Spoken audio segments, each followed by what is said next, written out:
We are back for yet another Platinum video, this time in LEGO Batman Legacy of the Dark Knight. Now, I'm a huge Batman fan. The Dark Knight is my favorite movie of all time. Batman Arkham City is my favorite console game of all time. So when I heard TT Games was developing an open world LEGO Batman game with Arkham-style combat and an original story, I cried real tears.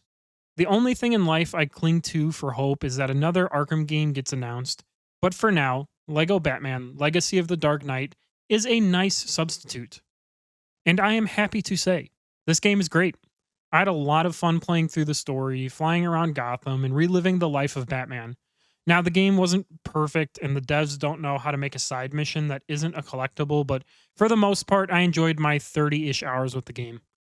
This LEGO game is a little bit different from traditional LEGO games because you exclusively play as Batman or his one of 7 unlockable companions. There's no running back levels as Darth Vader or Gandalf, and instead it acts more like a traditional action game. So, I started the game out as a child Bruce Wayne getting ready to see a movie with his parents. I immediately get the Beware the Grey Ghost trophy for finding my Grey Ghost costume that I need for the movie.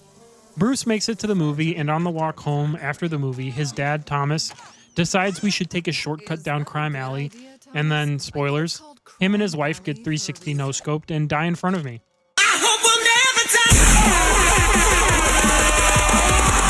I don't know why we need to keep retelling this story. It's like every developer thinks they can do some twist on the story.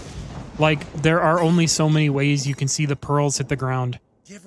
The story then does a time skip, and I'm now an adult Bruce Wayne.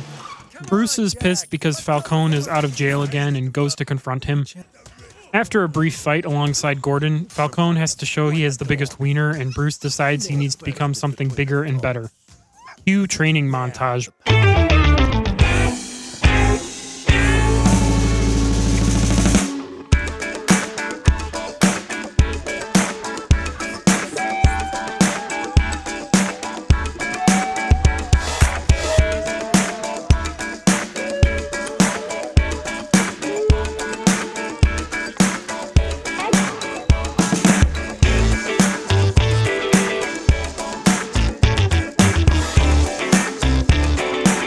Yeah, that's right. You can pet the yaks.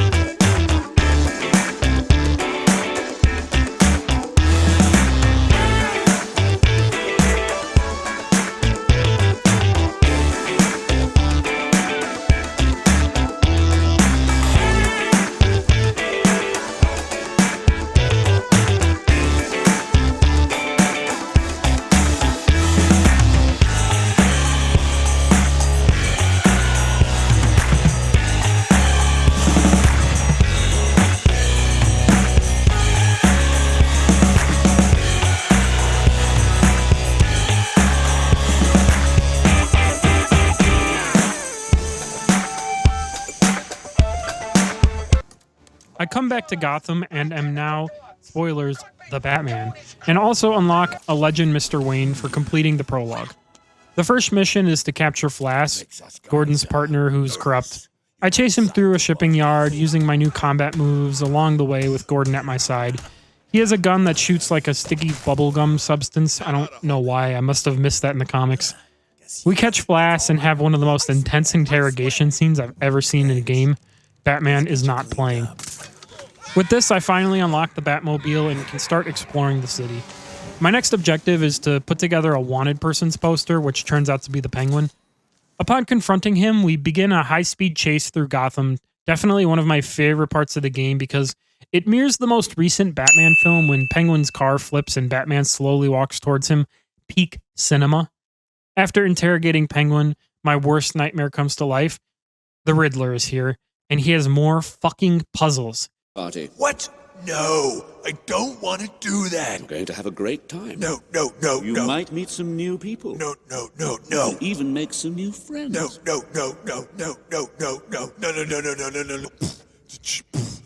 No. God forbid we have a Batman game without this pencil-nosed prick leaving me 150 puzzles lying around the map. After solving his first puzzle, I continue the story and head to the Iceberg Lounge to take on Falcone. Before doing this, I equip a red brick I had found during the Rachel Ghoul mission.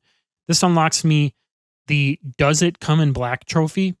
Now, the red bricks in the game are just alternate skins for your costumes as opposed to cheats like in other LEGO games. I also want to point out that I'm not going to be talking about every collectible I find in this game because you don't want to watch it and I don't want to show it. I then break into the Iceberg Lounge and run into Selena Kyle looking spicy as always, and then get the trophy Caped Defender midway through the mission for performing 100 successful counters. Eventually, we break into the inner part of the Iceberg Lounge, and instead of a deep dark lair, it's one giant ball pit. In fairness, if I had a secret lair like Falcone, I would probably have a giant ball pit too. I wade through the ball pit, beat some bad guys, slide down a giant slide, and have one wicked dance party before making it to Falcone. He appears to be doing business with the Red Hood gang. I have another fight scene before chasing Falcone, only for him to get caught after tripping over Selena Kyle's cat.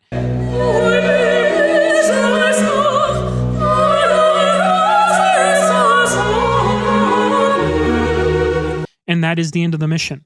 Next, we swing by the Batcave and get a few upgrades from Lucius Fox, including a cape that allows me to glide around the city, so now we are really cooking. Spicy meat. Yeah, boy. It's similar to the Arkham games, not quite as fluid, but it still does the job. So I head over to Ace Chemicals, which is where the Red Hood gang is hanging out. After making my way inside, I'm introduced to Brutes, which are just a super tanky enemy that perform charge attacks and take a lot of hits to beat. As in typical LEGO fashion, this mission is mostly puzzles and battling various waves of thugs before making it to the boss. The goal of the Red Hood gang is to destabilize Gotham by sparking a war with the mob and causing chaos within Gotham. Upon catching up to Red Hood, he destroys the mixer controls, which somehow causes the entire plant to melt down. After a brief chase scene, he ends up hanging over a vat of acid. Being Batman, I reach out my hand only for Red Hood to shock me by dropping into the vat of acid, and that's the end of the mission. I then meet up with Gordon at the newly created Bat Signal at the end of the mission. There's then a brief time skip, and after a cutscene of Red Hood getting plastic surgery to look like Kim Kardashian, he becomes the Joker, foreshadowing the next chapter. I spend some time at the Batcave unlocking Rebuilding Gotham for cashing in a challenge at the Batcave. The game has miscellaneous challenges that can be exchanged for studs in the Batcave. They're mostly unnecessary, but nice to have if I'm ever low on studs. I also get the trophy Never Do It for free for collecting 30,000 studs in a single combo. I assume TT Games didn't intend for me to get the trophy this way, but get teabagged nerds. After playing with my worm in the Batcave, I head out on patrol where killer mimes are terrorizing the city. I am also met with Two-Face's origin story, which is maybe my favorite cutscene in the entire game. Medic!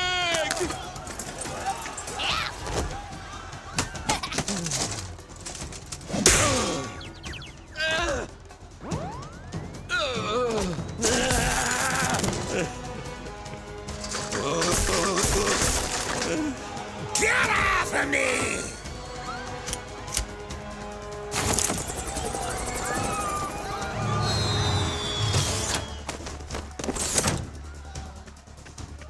Yeah. Jen, are you okay? Watch out! Give whoever wrote this scene a raise because this is what peak fiction looks like. After chasing mimes for a while, I meet up with Catwoman, who is making me bricked up. Funny. I thought it'd be bigger.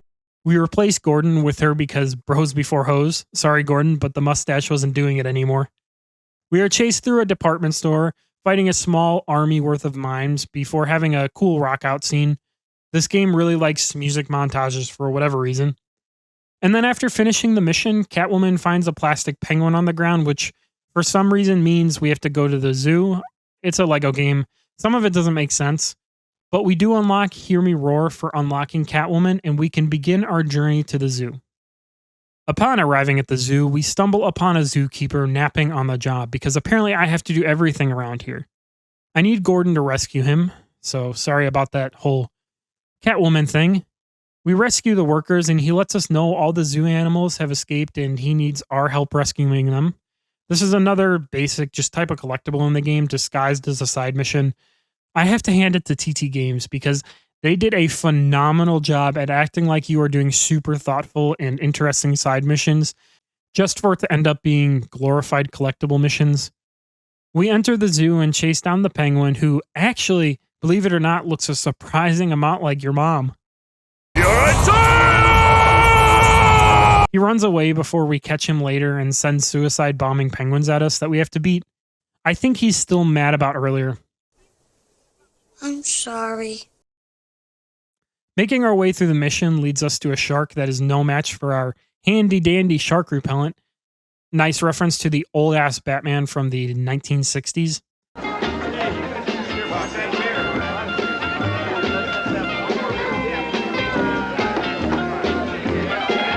We then proceed to have a boss fight with the penguin that involves him sitting in a giant duck and shooting missiles at us. I don't have any quips for this. You're just fighting a midget in a duck. What do you want me to say? After beating Penguin, he is arrested, and that is the end of the zoo mission. The next section of the game is just chasing down leads on the Joker. We have a funny fight with the Condiment King. When they said everyone was here, they literally meant everyone.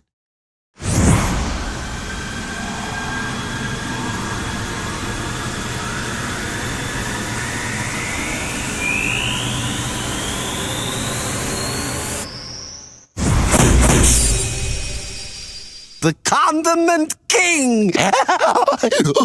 We make it to Flugelheim, which is an art museum that the Joker's crashed. We have a cutscene that is reminiscent of the iconic scene from Tim Burton's 1989 Batman, where the Joker's dancing around, strutting everything God gave him like the queen he is. We also break in just to see Joker's already left, stolen 20 mil, killed Falcone's men, and proclaimed that he is going to give it all away during a large parade. This is directly taken from the 1989 film. In my opinion, the real crime was the beret. In my opinion, he needs Stitch Fix. Which is funny, because the sponsor of today's video is Stitch Fix. When you need clothes and... Nah, I'm just kidding. I don't have a sponsor. Almost made you skip though, huh? Anyway, we make it to the parade, and Joker is once again strutting what his mama gave him, and he is throwing money to the literal dozens of people that showed up. His real plan is that the balloons have Joker gas inside them, and he plans to expel them at the height of the parade. Being Batman, I stop his scheme and send the balloons into outer space where Invader Zim can deal with them. You lie! You lie! We then chase Joker and attempt first-degree murder, causing him to fall off a cathedral into a giant cake. But that ends the chapter and unlocks us the "Do I look like I'm joking" trophy. And with that, the next chapter is upon us. My next mission is actually a date, which scared me more than the Joker ever did. I'm shivering in my timbers at the thought of this. Oh, scary! Shiver my timbers! Shut up, man! To get myself amped up, I go do some side missions and unlock Cowardly and Superstitious Lot for defeating one type of every enemy, and the strength to fight for reaching a combo of 99 hits. I ended up getting lucky for this trophy because a couple of the big guys glitched and got stuck in the ground, and I was able to just spam batarangs at them until the trophy unlocked. I believe the phrase is, when life gives you lemons, you cheese the game. Now that I've finished stalling, I head to the circus for my date with Selena Kyle. While there, I am harassed by Dr. Isley. She is giving off vibes of that vegan YouTuber that everyone hates. And it had cheese in it that comes from the dairy industry. Also, lots of violence. And it had meat in it. A poor, innocent pig that didn't want to die. That's when I decided to become vegan.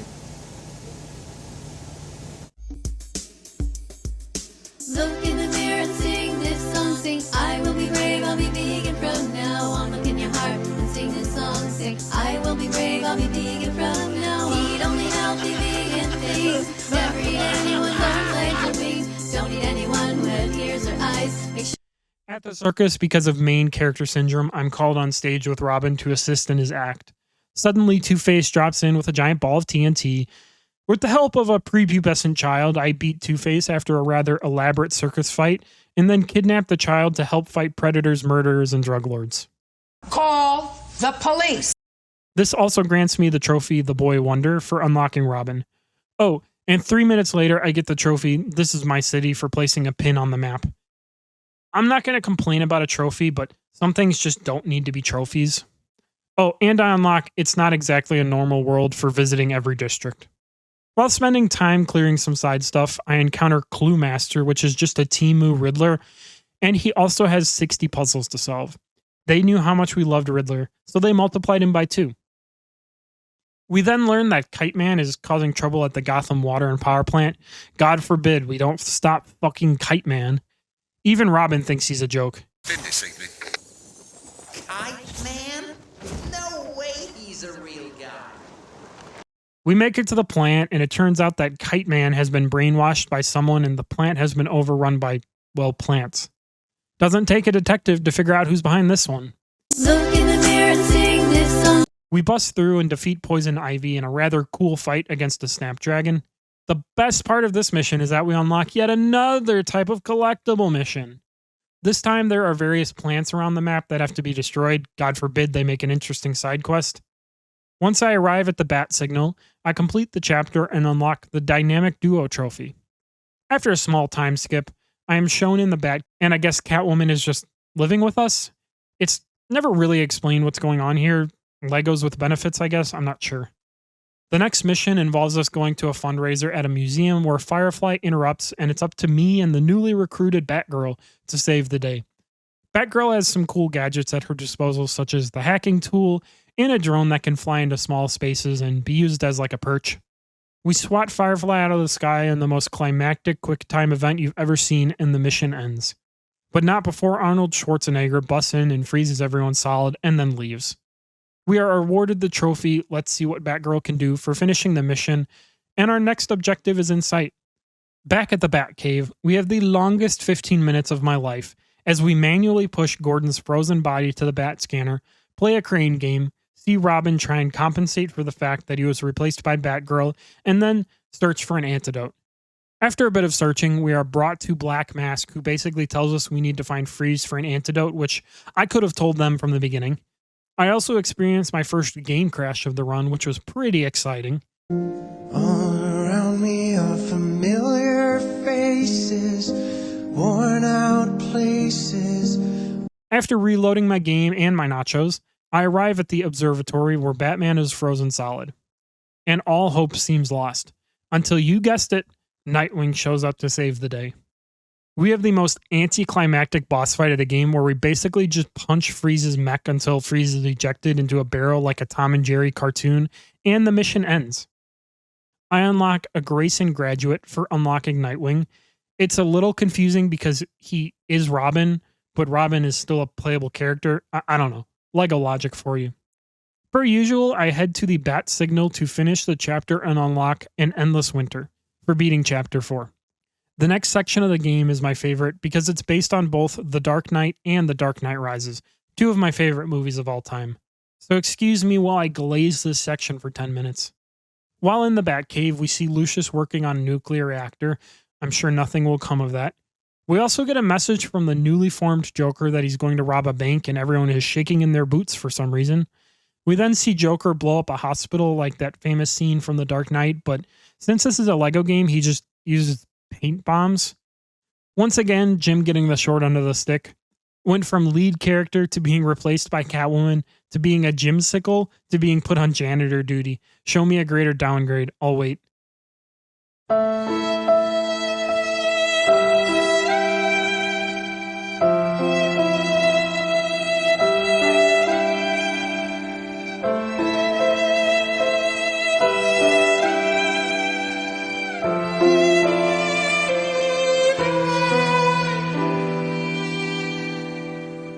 This leads to my favorite mission in the game, which has us chasing Joker down the expressway as he shoots rockets at us. Since we need to introduce the last playable character, Nightwing gets absolutely mogged by Joker and left behind by Batman, and instead Talia from the first mission shows up to finish the job with Batman. After a quick yet enjoyable mission, Talia uses a sleep dart on Joker's driver, and Joker's truck does a full front flip over a pothole, and he's captured by Batman. Talia informs us that she came to Gotham because Gotham is in danger from the new leader of the League of Shadows and needs our help stopping them. Our next objective is at the docks. On the way there, I unlock Life's Been Good to Me for collecting 1,000,000 studs, which is a nice little bonus. At the docks, we open a shipping container and find a ticket for the Tunnel of Love, which is gross because, you know, cooties. We head to the amusement park where we ride a roller coaster for the plot and then discover Bane is the new leader of the League of Shadows, surprising literally nobody, including Talia. We also learn Bane has been the one orchestrating everything in the story up to this point. So we head to Arkham Asylum to question Joker on what Bane plans. The next mission is a nod to Arkham Asylum where everyone breaks out, we fight a bunch of small-time DC villains, and then we have a boss fight with Scarecrow. It's a really enjoyable mission. We also relived the infamous interrogation scene with Joker from The Dark Knight. Pure perfection. After finishing this, we get the Nightfall trophy before Bane knocks us on our ass, mimicking the scene from The Dark Knight Rises. The final story mission begins with us working our way to Wayne Tower as Nightwing and Batgirl to stop Bane. Upon arriving, Bane tosses us around like your mom's homemade salad, and then newly healed Batman shows up with Catwoman to finish the job. We defeat Bane, and it's revealed that Batman is actually Alfred, which doesn't make any sense. Apparently, Alfred is Mega Swole or something, I'm not sure. Never really explained. Then we head to the final mission against the real enemy, which turns out to be Talia, who is actually the daughter of Ra's al Ghul. She's mad because we killed her father, and yada, yada, yada, yada. You know how it goes. All you need to know is that she's a really cool suit and a super long-ass boss fight. We beat her, defuse the bomb, and the game ends. Happy ending. More importantly, we get the trophy, A Hero Can Be Anyone, for completing the main story. And now the real game begins. Buckle in, folks, because it's collectible time. Before this, I clean up some easy trophies, such as not just a cave, replacing 5 props in the Batcave. The Batcave is rather customizable if you so desire. The next 15 hours are literally spent cleaning up random objectives and picking up generic collectibles. Luckily, most of them are marked on the map after you scan each antenna. TT Games saw how much we loved open world Ubisoft games and decided to copy them.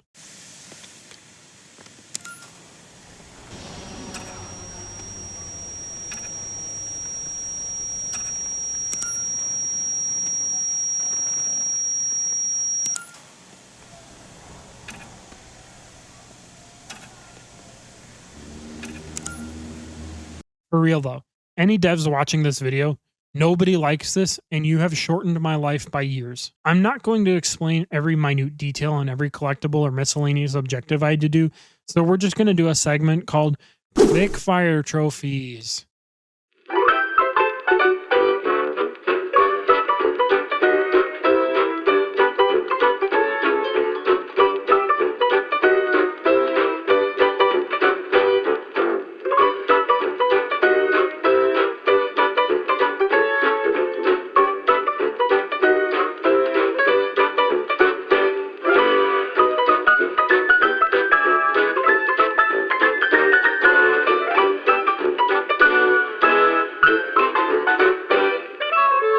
None of these were hard. I just had to buckle down, put on a movie, take an edible, and solve 6,000 Riddler puzzles.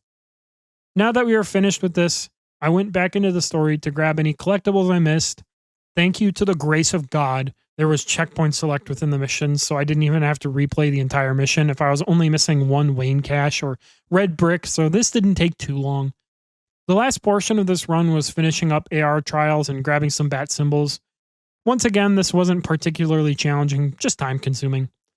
This allowed me to unlock the rest of the suits and vehicles for I'm not wearing hockey pads and want to know how I got these cars. The trophy names in this game are top notch. I finished up the skill upgrades, unlocking Holy Skill Upgrades Batman, and got a Watchful Collector for collecting all collectibles. The final trophy of the game was Things Have Improved for preventing every type of crime in Gotham. You would think I would have gotten this trophy by now, but my peanut brain forgot that this was a trophy and stopped doing crimes halfway through the game. To get this, I just did every crime I saw until it popped, and after about 15 minutes or so, I got the trophy, also unlocking the Platinum trophy for I Am Batman. Overall, I absolutely loved this game. TT Games did the Batman universe justice and made a game that was witty, fun, and had a decent enough story for a LEGO game. I wish they had toned down the collectibles a little bit and maybe made some of the side missions a little bit more interesting, but it's a LEGO game, so I can't complain too much. Let me know your thoughts in the comments below, and as always, I will see you guys in the next one. Peace.